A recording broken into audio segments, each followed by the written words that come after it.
lined up the top stars from Hollywood and from all over the world to entertain you on a giant screen with the few colorful motion pictures you've been hearing about and reading It's about. showtime, folks. Enjoy the show. We're delighted to have you with us. They're driving theater. You'll find something to please you to add to your evening's enjoyment. Is pleased to bring you our feature presentation.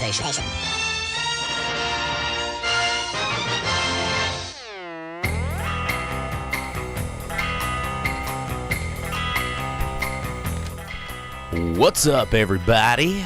It's another 8 o'clock Central Standard Time. You tuned into the Drive-In Speakerbox. We're here. We're back.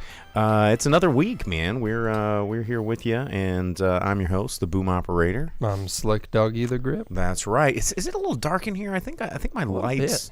My lights need to be. It's warmer because it's fall. It's going into holidays. I know. It's got that warm. It's all the leaves hearthy, are turning. Yeah, the got the fireplace going. Oh, nice. I don't know, but hey, Knox just Subbed subscribing. up for Knox Solid. Boop boop boop. Shout out's already going out in the chat. Sam about to rock the show on his Apple TV while he's getting on the treadmill. We got Tony Garrett tuning over on Vince YouTube. subscribed again too. Vince getting that re-up, that November re-up. Got to keep Vince. those sick emotes. Foreign film. That's right. Those foreign film emotes. I know he's gonna blast them in the chat here, of course, showing off to everybody. And if you guys Chat Blaster, they call Chat Blastington the second. But if you guys are listening at home on a podcast or something, wherever you get your podcasts, be it Spotify or Tuned In or Google or Apple Music or whatever, and you're like, who are all these people? Every Monday night, 8 o'clock Central Standard Time, we film this live. We have a chat bar, box, room, and everybody from YouTube, Facebook Live, and Twitch can join in on the fun, and you can too. So check us out over there on those media platforms. Sup, Adam Zimmerman tuning in on Facebook. He sent us a message in one off live and was like, I always never get a chance to tune in live, and he's like, I always want to comment, but here he is live. Yeah, turn on those notifications and subscriptions. Let it be known to you what time it is that we do this. Yeah. Well, and also coming in late, we've got the old producer. He's in the house just hanging out over there. He didn't even tell me that he was coming. He just walked in the door. I thought it was Jake, and it's not. No one told him he was going to be on camera. Well, I have the whole studio set up for like me to push all the buttons and all the doodads and the hoo-haws and the ping bongs and all that shit that we do. Be careful whose hoo-haws and ping bongs we're touching. But then the producer rolls in and he's just like, "Yo, what up?" And I'm like, "Well, now I got all this stuff turned around. I had to turn it around for you, put you to work, dude." But it's here we are. We're in the studio. It's good times. Anyway, tonight we're going to be talking about some movies. We're going to be talking about, unfortunately, talking about Disney Plus Day, which is a thing, and I'm going to make fun of it for a good chunk of time. But I went and saw The French Dispatch over the weekend. I'm going to be talking about that later in the program. What about you? Did you see any Indian films or anything? But nearly just as good.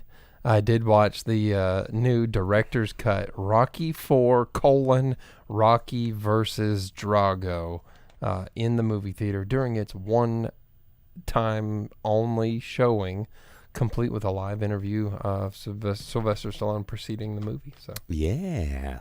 So we're going to be talking about that in the second half of the show. And Sam asks, are y'all in the bathroom from Saw? Yeah, it's kind of yellow in here. I didn't get a good chance to like set the lights and do the color temperature, so you're just going to deal with it. Because I'm the boom op, I am the director, I'm the cameraman, I'm the Twitch mod, I'm the all the things. And I just didn't have time. I'm sorry, guys. Well, let's jump into the news. There's a lot of stuff that kind of was announced over the past week. One of the most disappointing bits of news that I don't know if you heard about this, and I feel like we had kind of made fun of this potentially happening, but it is really happening, and that is the Roadhouse remake. I know, same sound that I made. No. It's just, Roadhouse is one of these. You can't remake like Wade and Dalton and have You like can't. total cool boys in Texas whooping ass. The thing about Roadhouse is it is like the quintessential B movie, over the top, punching, kicking. I mean, if you remember like TBS's Movies for Guys Who Like Movies, it was whoever was a producer on that station watched Roadhouse and said, "Hey guys, I got an idea for a series of TV or movies on TV, and we're going to start with this one." And Roadhouse, I mean, it's just like, every person that's ever worked in a bar has watched one of two movies, Roadhouse and Cocktail, and this is one of them. And do you know the three Dalton rules of bouncing? Show up with a car that you don't mind having the shit kicked out of. No. Don't live at your own place.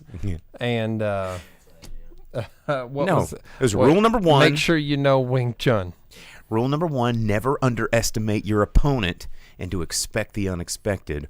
Rule number 2, take it outside. Never start anything inside the bar unless absolutely in that necessary. movie. When he rips the dude's throat out, and he's like, "Gah!" Well, that was outside because that guy outside. came and attacked it at the place he was living. And then rule number 3, be nice. Even if someone gets in your face and calls you a cocksucker, you gotta be nice. That was rule number 3. And sorry for ears, and warn you with earmuffs. And the guy goes, "Well, what if somebody calls my mom a whore?" And she goes, "Well, is she?" And it's just such a great monologue. It's so good. That movie is so good. Don't remake it. And do you know who they're going to cast as the lead, as Dalton-ish character? The Spider-Man kid, because they're putting him in everything else. Well, close enough. Jake Gyllenhaal. What? No. What? I know. No. I know. He's no Swayze. Bobby Mazzetti says Roadhouse wasn't a B movie unless you think $15 million is a low budget. So, I mean, you're right. Can they It's still not have Sam Elliott come in and be Sam Elliott again? I don't know if he can punch people in the same. He barely did in the first one because the whole thing was that he just got whooped on. He's just gonna come around and talk like this at people. It did have a $15 million budget. It made $30 million at the box office. It was supposed to. I mean, Patrick Swayze, Sam Elliott were at the top of their game, but it got lost in the annals of time.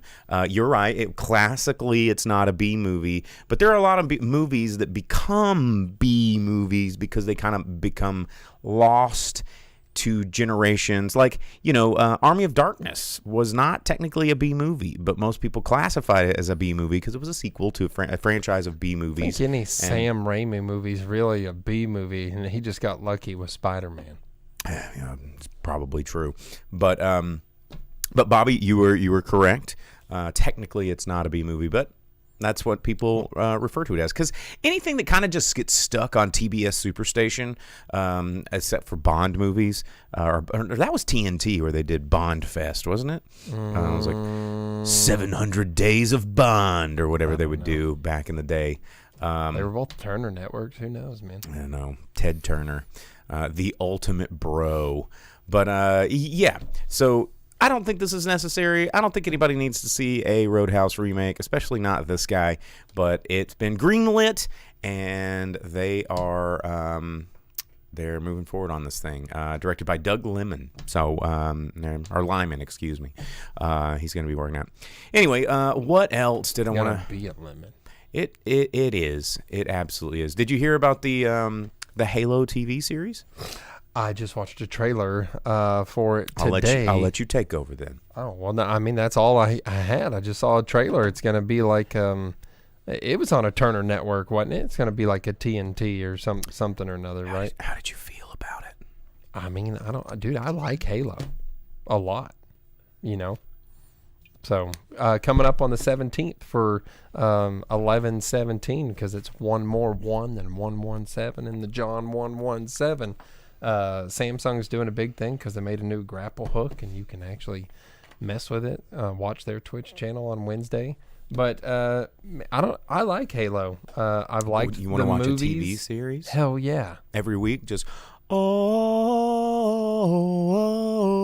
Yeah. You can I mean, as amped long on as it. it's about, the Spartans and Master Chief and cool stuff, which the trailer showed Master Chief putting his armor on. I think the greatest Halo show ever done was the first 2 seasons of Red versus Blue. No. Those are fun. The Forward Unto Dawn movie is really good. The animated movie with the original Spartan squad led by John is really cool. There's a couple of fan things that have been made that have actually turned out pretty good. Red versus Blue. McLean no. just even mentioned it. So And no, the real ones, the ones that stick to the Spartan stuff. Though a lot of Red versus Blue got brought into lore, so who knows? Man, what I do you don't. do? I like Halo. I think it's sick. It took me a long time to buy into it and become super stoked about it, but I am, and I'm always pumped about it. So I think it could end up being really cool.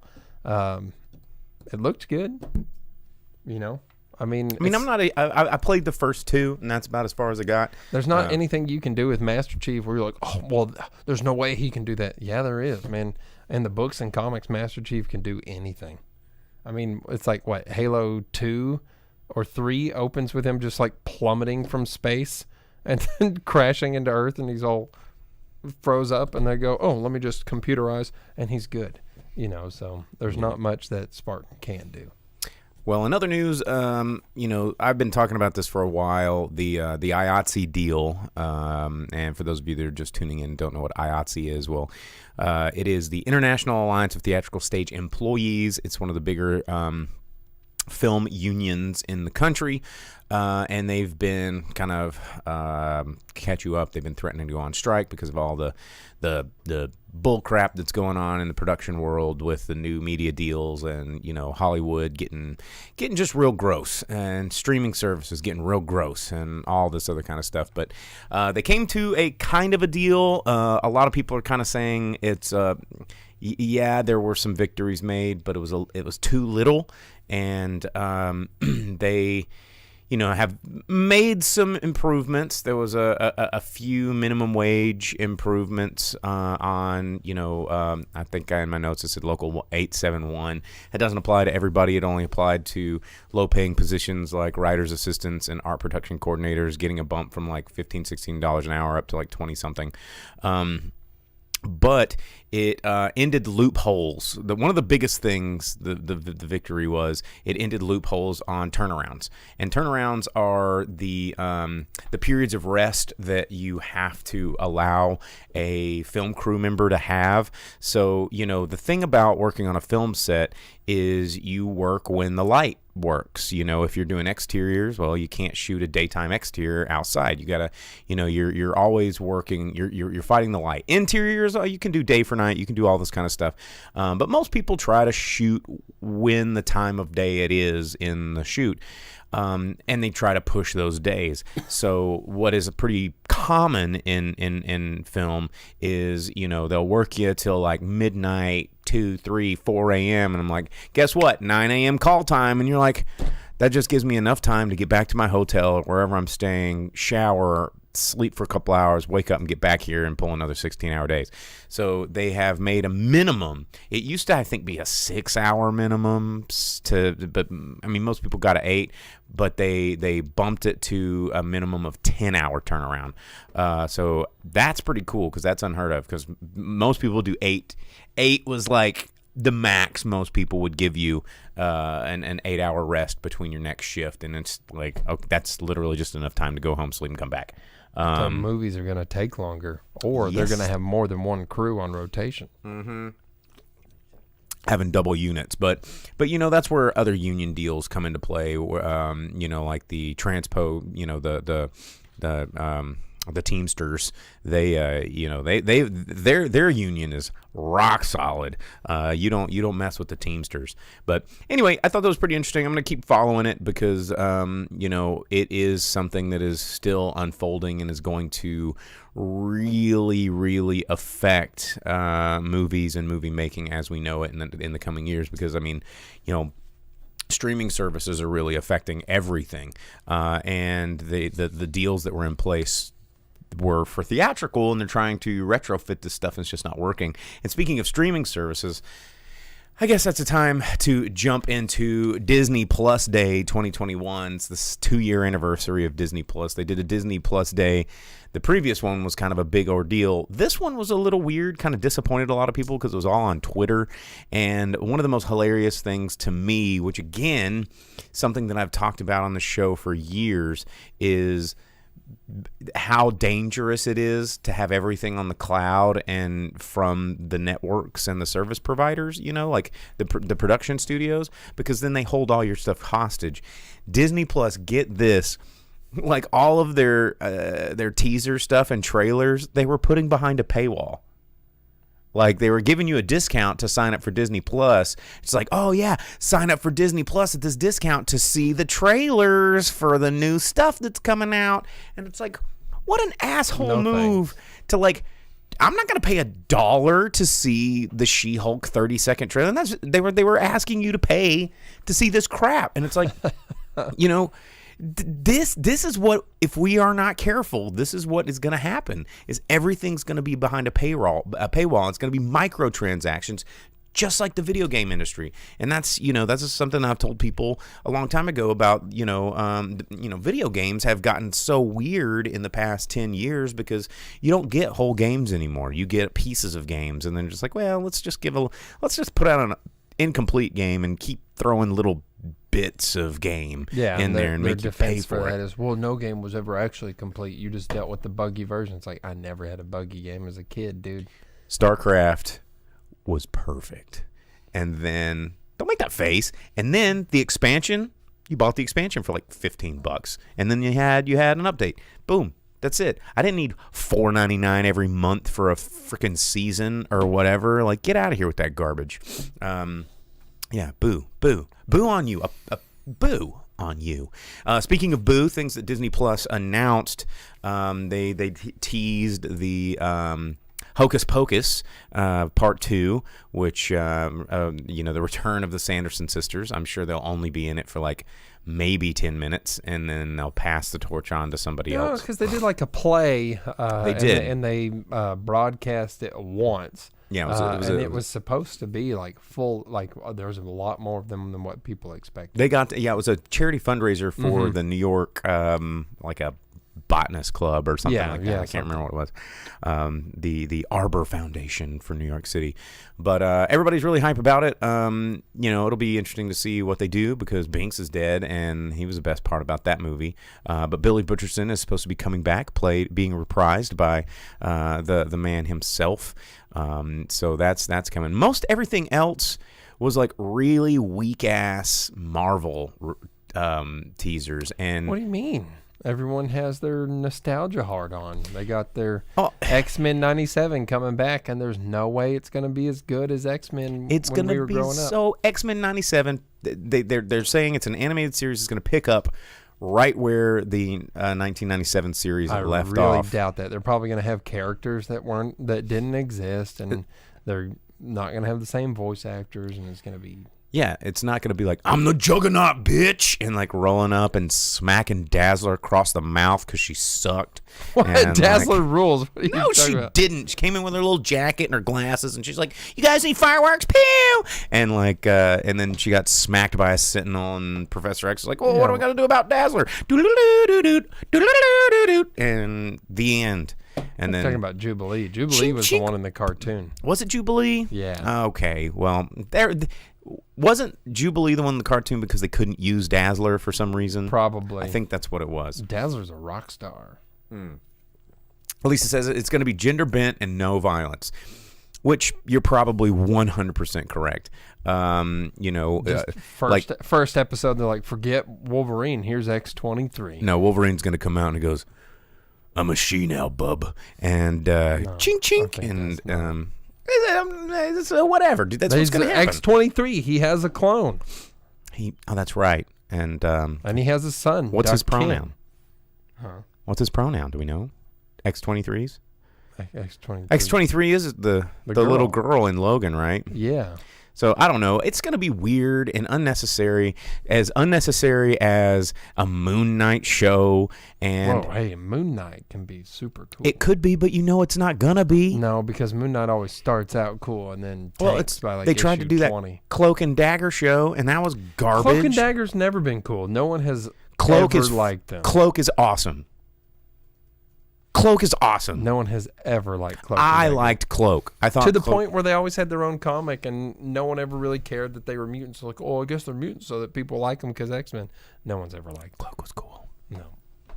Anyway. Incorrect. Anyway, more what ifs, and the one that really stood out to me as just I told you so.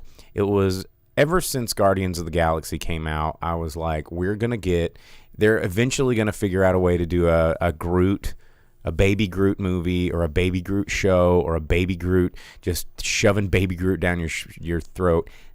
And I was right. They announced I Am Groot, the Baby Groot Marvel television show. So with the success of the Baby Yoda show, they are now just going full bore into a freaking I Am Groot Baby Groot show, and that can suck my butt. Like, I don't know. What does anyone watch these shows? Somebody does, man. I don't know. Who watches these shows? They're just, I don't know. They Obi-Wan Kenobi, Boba Fett. Who cares? A Fett? I don't. It's just, who I got rid cares? of my Hulu with live TV and just transitioned it into the Hulu, Disney Plus, ESPN combo thing. And I've never one time used my Disney or ESPN. It's just wasting money to waste money. Because that's how they do it. Yeah. Because it was like, cut the cable, go streaming, and pay twice as much as you ever did for cable. It didn't start out that way. Initially, it was like $40 for live TV and Hulu. I was like, sick. I'm telling you. And then it was like, now it's $125 and you get nothing. Also, you pay for no commercials, and there's tons of commercials. Bostradamus predicted this years ago, and I'm telling you, and here we are. Other things that I think are unnecessary. This one's actually kind of interesting news. The new Predator sequel, prequel, whatever the hell it's going to be. It's I can't remember. After the failure of the last two, I think it's just try it again. called like Predator Prey, but it's going to be straight to streaming. It's not. It's going to skip theaters, and I don't know. Shane Black's 2018 quasi reboot, The Predator, was within acceptable tolerance. Bro, But there was an Iron Man Predator suit at the end of the movie. it's because Shane Black directed an Iron Man, and maybe he just had to do it because he's just got such a hard-on for Iron Man now. I don't know. I don't know what Disney does to you when you direct one of their movies and what kind of brain worms they put in your ear like in Beastmaster and then turn you into some, neutered Dorcas that just can't do anything but the biddings of Mickey, the Overlord. It's like, oh, he'll do my bidding now, slave. And then, and you've got like Goofy in the back being like, oh, yep, bow down. And it's just like, it's terrible. I just think in the Magic Kingdom, that's all it is just like really evil versions of the Disney squad, and they're, just not pleasant. But I think that's stupid, and I don't want to see it. There you go. Let's see. What up is going in the chat there? Adam says, hitting that children demographic, of course. They got to do it. Selling it to these kids. But that's the weird thing that I don't understand about the way that these companies are trying to reach the kids. Because, well, and you think about it. Like, the 90s was, like, kind of the last decade where studios were like, you know what? Let's make some really engaging content for kids. And then after that, they're like, let's just make sequels to the stuff that we made for their parents and see if those parents will shove it down the kids' throats for us. Well, it turns out people don't like it when you do things for kids because Big Bird tweeted out that he got his vaccine, and that became a big friggin' issue, didn't Bird it? rules. Yeah, Ted Cruz was like, no way, dude, you can't have Big Bird getting vaccinations, even though in 1972 he was vaccinated on television for measles to help prevent that spread of disease, but dude, by God, I won't have him getting a COVID vaccine. Big Bird is the real OG. They didn't even do it on the show. It was just a tweet about it what little kid at Sesame Street age is on Twitter being like, I wonder what Big Bird had to say today? You know, like, better get up on it. And how did Ted Cruz instantly get like an alert from Big Bird? Is he like following Big Bird? Because then we got some problems. I think Big Bird's pretty cool, but I don't follow Big Bird on Twitter. Yeah, it's insane. I don't know. Sesame Street. What was that musical that was like making fun of Sesame Street? It was oh man, from Chappelle Show. No, I actually saw it came to it's like that thing Walton in Arts Chappelle Center. Show. Yeah, it came to Walton Arts Center, and I went and saw it, and it was really good. But you can get the album for it. It's someone in the comments is going to throw it up there because they've got. I can't remember, but it was Google. Similar to that. Avenue Q. Thank you, McLean. Thank you, McLean. Avenue Q would be a different thing today. Yeah, maybe. You know what? Talking about sad news and stuff, though, things that, or I guess talking about things that parents and a different generation were into, and that and people just aren't aware of now. Willow. Well, no. Do you know that they showed the teaser to Willow? No, that's it's a Willow TV show. I don't know how I feel about that. I was going to There's say no Laura Dannon. How Dean Stockwell passed away last week. What? You didn't know? Dean Stockwell. Guy. For whatever reason, I thought you were talking Dean Cain, and I was like, No. Superman doesn't die. And I met Dean Cain. He's weird and really into God now. No, but Dean Stockwell, Al from Quantum like, Leap. there's a stogie and the calculator. A 93% chance in the next episode you're going to come back as an African American handicapped woman, and like that was every season finale where he'd look in the mirror and be like, oh gosh.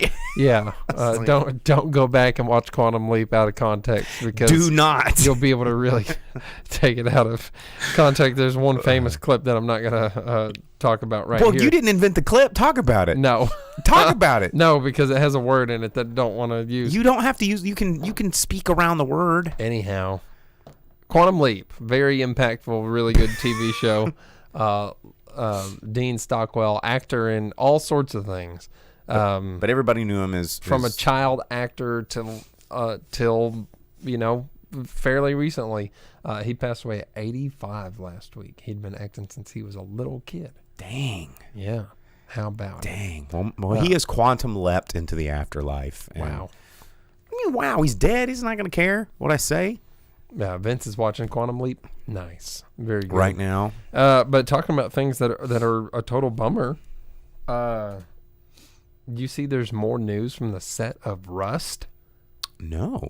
This time, people are getting sued. Did other people die and get shot? No, but this one guy, the gaffer on it, So for those of you that don't know, Rust was the movie where there was a live weapon found its way on set. Yeah. Pierce Brosnan killed a dude. What? Was it not Pierce Brosnan? Alec Baldwin. They look the same these days. They all look like big, fat, double-chinned weirdos. There was a... Alec Baldwin, my bad. Pierce Brosnan doesn't look anything like that. There was a gaffer that was on set, Sergei Svetnoy, and he claims that while standing 6 to 7 feet away from the discharge of the firearm, his glasses were scratched by whatever exited the weapon. He's suing because his glasses got scratched? Yeah, and is he suing for his glasses? That some of the powder hit him. Yeah, that's part of it. And he's suing all of the producers and stuff on the film, including Baldwin. And part of this is now we did get a clear line of possession on the weapon from court documents due to all of these filings. So it was handled first by the prop master and then handed to the armorer who loaded it, supposedly with blanks or whatever. And then from the armorer, it was handed to the assistant director, who did yell out loud on set that it was a cold weapon prior to handing it to Alec Baldwin, who, as the actor, it's already gone through 3 hands prior to reaching him, and he's told that it's safe, but they're still wanting to sue him for him not checking this weapon that was handed to him by a prop master, the lead armorer, and the assistant director, who yelled out publicly for everyone to hear that it was a cold weapon. This is why we can't have nice things in America or anywhere, or mostly America, because, in a situation like this, that this doesn't happen very often. It's like, oh shit, this is a tragedy. Someone is probably responsible. and we need to make sure that this kind of thing never happens again. And all this like stuff needs to protect people in the future. You know what's not going to happen? Nothing. You're just going to sue the pants off a bunch of people that you think that you can try and get money for, and then it's just going to create a whole litigation thing where everybody's just going to keep trying to sue each other forever. And then that means insurance is going to go up even higher, and the insurance people are going to love it because they're like, dude, more money for us. And if anything changes, not to help or facilitate safety or protections of anybody, it's just because no one wants to get sued again. Yeah. But talking about on-set things that was avoiding a serious injury or death or something like that. This past week, too, a TV film crew in New York rescued a 14-year-old boy who became trapped under a van after an 80-year-old woman ran him over. Dang, what was she doing driving? Exactly. It was her, and in the passenger seat, her 85-year-old husband. They both got taken to the hospital after they mowed over a 14-year-old kid and then parked a van. Eugene, what was that? No, they parked it as soon as they hit this kid and ran on top of him, just parked the van and stopped dead on him. So this whole TV crew from Gravesend, which is like some mafia show, and they were filming it in Gravesend. They rushed over and grabbed this van and lifted it off of this kid. Oh my God. But the kid was rescued, and everything for the most part worked out. Turned out and they sued okay. the shit out of those geezers. Yeah, they might be doing so. Yeah, that kid may. So, but total bummer avoided. Still not super rad for him. Wow. But how about that for that TV crew? Good on them. You see that in theater news, though, that Cineworld, the people that own Regal Malco Theaters, or Regal Theaters, they announced that they had the best numbers basically ever in the UK and Ireland. It exceeded pre-COVID time dollar bills because more people need movies in the UK than ever before. But they're only at about 80% as far as what US was watching movie-wise. So they're getting back up there US. But UK and Ireland, they're like 120%. They're like more people than ever are watching movies. We need to get caught up here in the States. But we're doing it, man. We're getting everybody's there. like, I'm just gonna wait for a home where I want to just not leave my house all the time. And then since movie snacks are a big thing for you, you see that it was announced that Reese's is Reese's pie, the pie 9 inches, 3 1/4 pounds. Sometimes Reese's. 9 inches is too big, from what I hear. There's only 3,000 of them being made in total. Period. I know, and they're already all sold out. They sold them out in an hour. Yeah, you had to buy them from the Hershey's website. By the time that the news got around to this guy, they were all sold out because I would have bought a whole bunch of them. Just like I could never find one of the KFC Yule logs. Anybody out there that has a KFC Yule log? I told you where you could get some. And I immediately got in the car and went to go get some, and they were gone by the time I got there. Remember that part of the story? Bummer. Yeah, it was a big bummer. I would have given everybody a KFC Yule log for Christmas. It would have been amazing. But look, what am I going to do with this? I don't have a fireplace. The stink of the chicken in your home. It's not the stink. That's just the beautiful aroma. Delicious chicken, 11 herbs and spices. I bet that those Reese's, though, if you're one of the people that got one of those 3,000 Reese's pies, probably going to be worth more than the $45 you paid for it. Oh, dude, they're all going to go online. And it's going to be, just like those 12-foot tall skeletons that everybody's scalping on the internet. But the deal is I would buy it and not eat it. I'd give it away because I think the big cup is just too much peanut butter. I can't imagine a whole freaking pie that's the size, or a Reese's cup the size of the pie. That's probably 3 inches of peanut butter. It's hefty. Girth. Yeah, hefty. That's a beast. Sam asked, have you seen any Ecto Cooler anywhere? Ecto Cooler, you can't. It's not going to be available in stores. I actually was going to talk about this today because I do like Ecto Cooler. I've thought about trying to recreate it. The base flavor is tangerine for those of you that ever want to make it at home and attempt it. But it was like an internet thing that you got to track it down and go to the website and do this thing, and you might be able to kind of maybe get some Ecto Cooler. And I guarantee it's not going to taste like Ecto Cooler because probably none of us even remember what Ecto Cooler truly tastes like. But yeah, you can't get it. It's whatever. Yeah, next year at Nightmare on Block Street, I'm going to do a frozen ecto cooler. This I command. I'm gonna totally do it. I've been working on a build. I've been working on this thing in the secret lab for over a year now, trying to perfect this recipe. But I can't get tangerine juice in the bulk that I need. But I just found a supplier when it was too late to put it on the menu this year. So yeah, McLean also dropping the Arby's vodka, which is again you can get the crinkle fry or the curly fry. A very limited run. I can't get it. I would get it, but Arkansas is one of the states that you cannot ship alcohol into the state. Yeah. So as much as I would love to do shots of curly fry vodka with all of you, you'll just have to deal with my homemade version, which tastes just as good, probably better. I can make you curly fry vodka, I promise. I made stovetop stuffing flavored vodka like for last Thanksgiving, and it was baller. But anyway, yeah. Vince says, hot off the presses, 8 hours ago, Coca-Cola bringing back the High C Ecto Cooler in celebration of Ghostbusters Afterlife. Yes, but the availability of it, that's what I'm saying. It's not going to be available everywhere, last I checked. So, hey, I like Vince's idea. Do a Smoking the Bandit run for some curly fry vodka. But you can't, because you can only buy it online. It's not available in stores. So I'd have to, that's why you got to have friends. Where we live, you got to have friends that live in Tulsa or Springfield or something. Or Chicago, and mail it to me. You can mail it to me. I just can't get it purchased from an online retailer and shipped to me. So anyway, we're getting too far off. Pick it up from family that live movies across the border. Speaking of Ghostbusters Afterlife, I think that was a good transition into the part of the show where we tell you what's coming out in theaters. Get me a P.O. box out of state. Yeah, I need to do that. But then I have to go drive to the P.O. box. It needs to be big to fit a bottle of vodka, and it's just logistics. Opening this week, let's talk about movies that are coming out in theaters this week. Last week, there wasn't squat. Really nothing, just not a thing. Nothing. But this week, a lot of stuff coming out.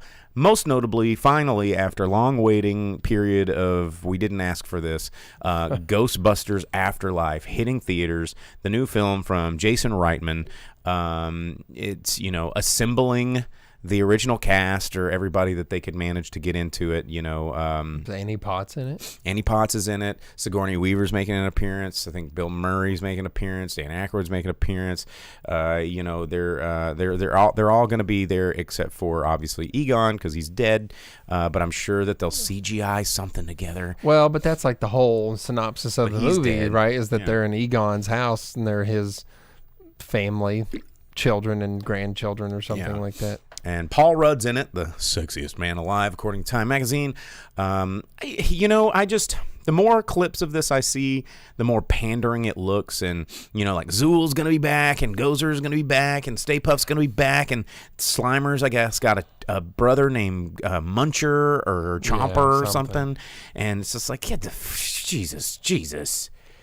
Well, if you're going to bring Zool and Gozer and where's Vigo? Yeah, well, what was the point of the movies, really, at that point? I don't know. Because I guess, without even watching the movie and just seeing a tiny trailer, probably what happened is after the containment of the first movie, which they're probably going to completely, pretend that the second movie never happened, all of the Gozers and the Stay Puffs and everything that they busted, even though they exploded Stay Puff, and there's no reason for new Stay Puffs to ever come back to life, because that was just the form of the destroyer. Thanks to Ray.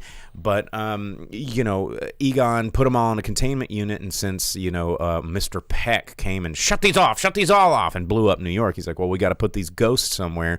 So he puts them underground in the middle of nowhere, middle America, and spends the rest of his life trying to figure out ways to contain these ghosts. And then of course he dies, blah blah blah. He doesn't want to make a big deal out of it because he wants it to keep it secret from everybody. And then yada yada yada. And his family moves out there. There's seismic activity, which means the ghost containment is not being properly maintained because it's been a long time.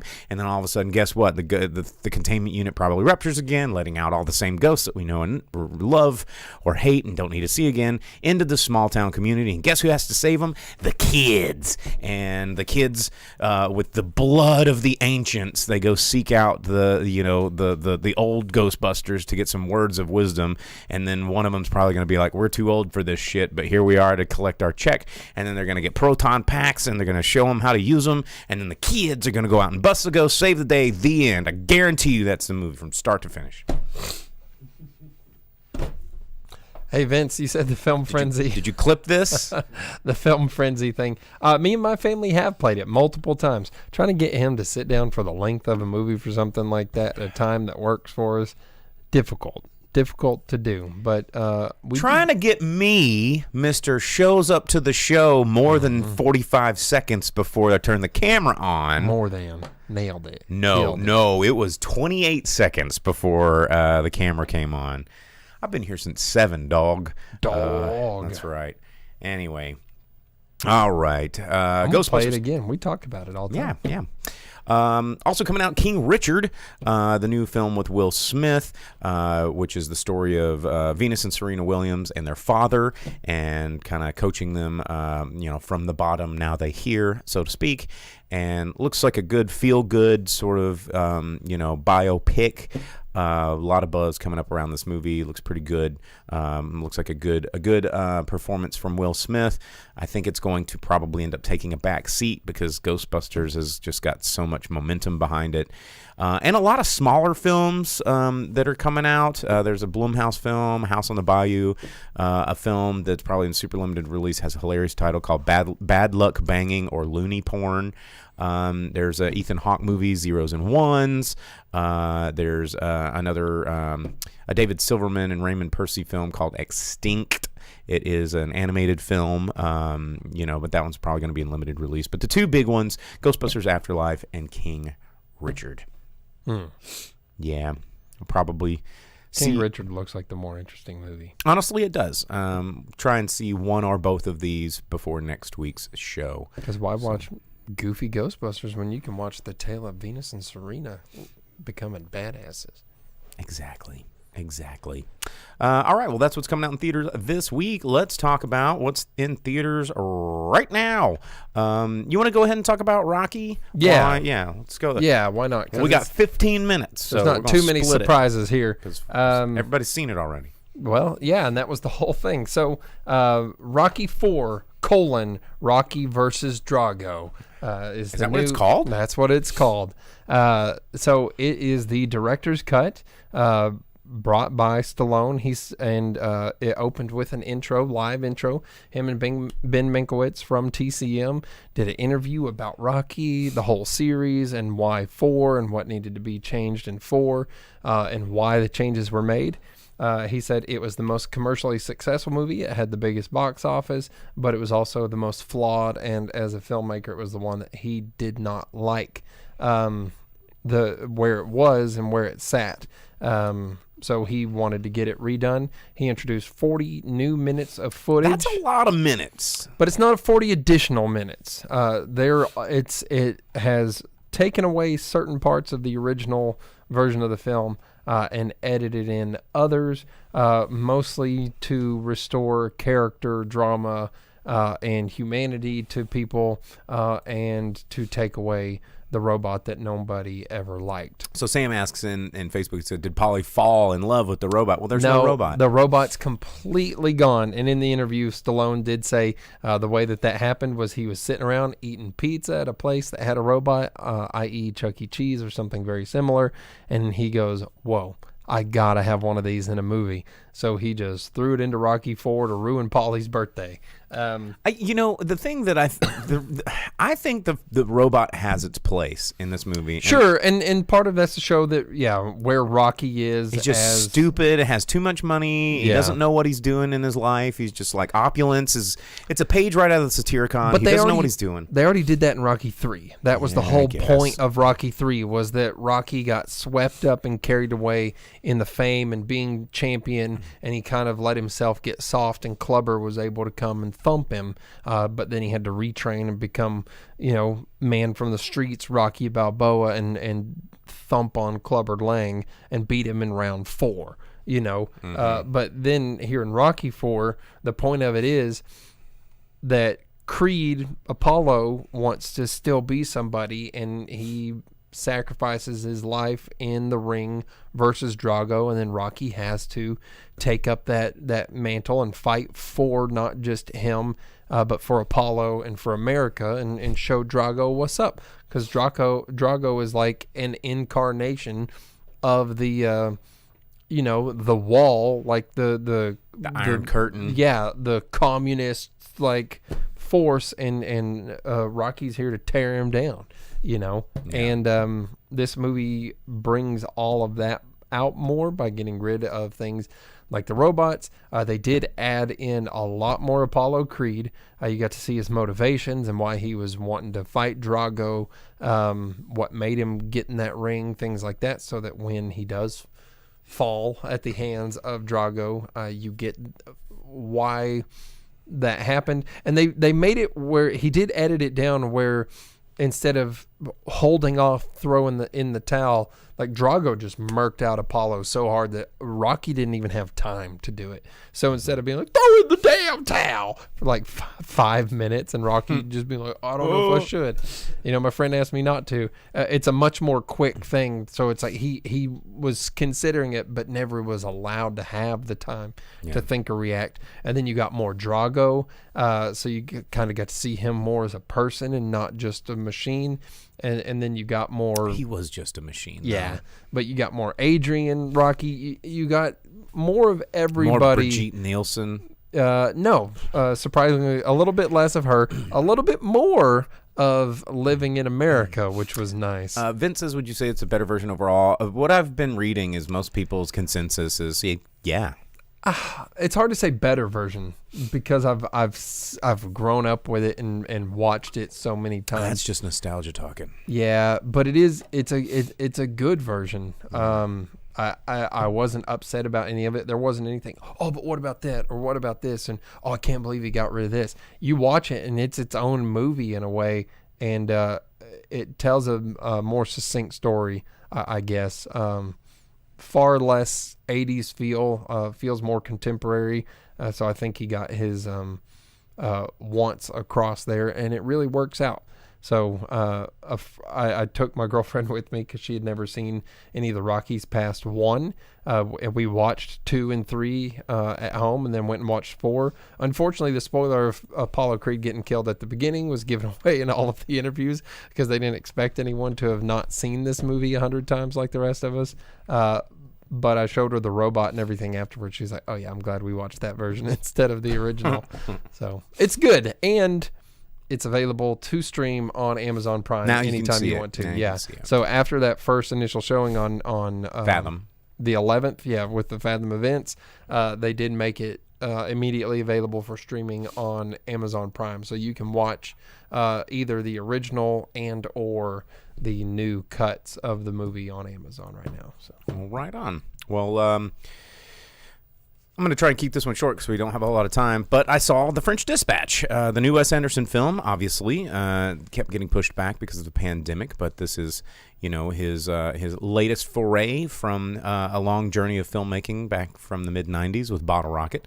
And this movie is an interesting departure for Wes Anderson. I mean, it is very Wes Anderson from start to finish, which can be something that you either really, really like or something that you really, really hate, because he does tend to have a rigid to the point of formulaic style, which if you like the style, then it makes it really, really fun. But if you just, I sometimes there was periods in my Wes Anderson viewing, which was around the time of Darjeeling Limited and Moonrise Kingdom, which I have now come to really appreciate Darjeeling Limited as a movie after revisiting it.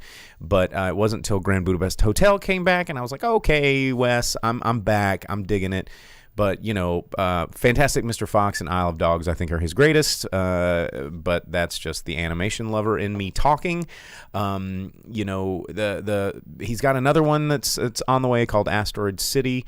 But the French Dispatch is a little bit interesting because it is a series of vignettes. It's basically 3 vignettes kind of encapsulated in a 4th vignette, which the 4th vignette is the French Dispatch. It's this, a fictional 20th century French city that has this little journalism office that makes this little magazine that goes into Kansas, I believe it was, it's all about French culture and French life. And it's ran, the editor-in-chief is, of course, played by Bill Murray, who most of the movie is set around the final issue because he dies, and they're like, how do we make this last issue?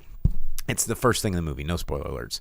There's really nothing to spoil in this movie. It's a Wes Anderson movie. Yeah. But, ensemble cast, as he does. And, everybody, Benicio del Toro, Adrian Brody, Tilda Swinton, Frances McDormand, Timothée Chalamet, Jeffrey Wright. I mean, you've got Owen Wilson, Henry Winkler, Bill Murray, and Léa Seydoux, who has been on the scene a lot lately after being in the Bond films. And she's in this film as well. My issue with this movie, I enjoyed it overall, and I think the more I thought about it, the less I started to enjoy it because as a whole, you don't... one of the cool things about Wes Anderson movies is you start to kind of either completely fall in love with some of these characters in their quirkiness or just really hate them in their quirkiness, but they leave an impression on you. Like Steve Zissou, that has left an impression on everybody. And, every character that Owen Wilson has played in one of his movies, the Wilson brothers in general, you could think their fame to Royal Tenenbaums. But this movie really didn't give anybody a time to shine and really get anybody any of these characters to really start to affect you. I think Benicio del Toro was the only member of this cast that really got their character the ability to just really flesh it out, because it told the story of his whole life, and he played this artist that was trapped in a penitentiary, and he did this modern art, and Adrian Brody was this art dealer. Most of the movie is centered around this vignette. Tilda Swinton's an art dealer. Léa Seydoux is she's like this guard that falls in love with Benicio del Toro, and most of the movie is centered around this, and rightfully so, because it's the most interesting of the stories. Then you get these little small bits by Owen Wilson, which was just like maybe 8-9 minutes of the movie. It was his little segment. And then Jeffrey Wright, he played Roebuck Wright's character, which was a food segment. And I don't know, it was just, after watching the Frances McDormand led segment where it was about this teenage uprising rebellion in this French town against the grown-ups. By the time it got to Jeffrey Wright's vignette, I was just kind of lost in it. And I love Jeffrey Wright too, and the story just kind of felt like it was treading water for treading water's sake. You had all of the stuff going on in traditional Wes Anderson fashion, all the multi-room pans and all the items being placed in a thing and the minutia that makes the formula of Wes Anderson. And the thing that I did find interesting is he chose most of this movie to be in a black and white palette, which, Wes Anderson is very known for his palettes. His color palettes are very much a part of his signature style. But in this one, a lot of it was black and white. And I don't know if that helped or hurt it, because he's very locked into a thing and you kind of want to expect it. But I think he did well with it, because he would intersperse color at certain moments to make, make it come in and out of reading this as an article versus interpreting it in real life, then back reading it as an article. And like a lot of the black and white parts were when it was, you're reading these articles in the French Dispatch. At least it was like an emotional roller coaster without the emotional connection. And you're kind of right. There was just a lot of stuff going on there, but you just didn't have enough time to connect to it. And it just left me feeling like I wanted him to pick one. And I wish that for a movie called The French Dispatch, it would have maybe cut one of those vignettes out and did more about the day-to-day at the French Dispatch, because that seemed like the most colorful, interesting part of the movie that was completely left on the cutting room floor in lieu of these stories that the characters that existed in the French Dispatch were there to tell. And that was another thing that bothered me, because they spent the first 5 minutes of this movie setting up these colorful characters that were writing these things, like Jeffrey Wright's character. You do get Frances McDormand in this one because she is the writer in the... She's a character in her own piece, but Owen Wilson, you don't get much of him. You don't get any of Bill Murray, and I just felt that was, we were kind of robbed of it just a little bit. So, I don't know. Sam asks, how many, hey, wow, does it get? And you only got like one, hey, wow, from Owen Wilson. And he got like beat up by a bunch of street kids, which was pretty funny. Because he uttered those words. And they're hey, like, wow, no. Hold on.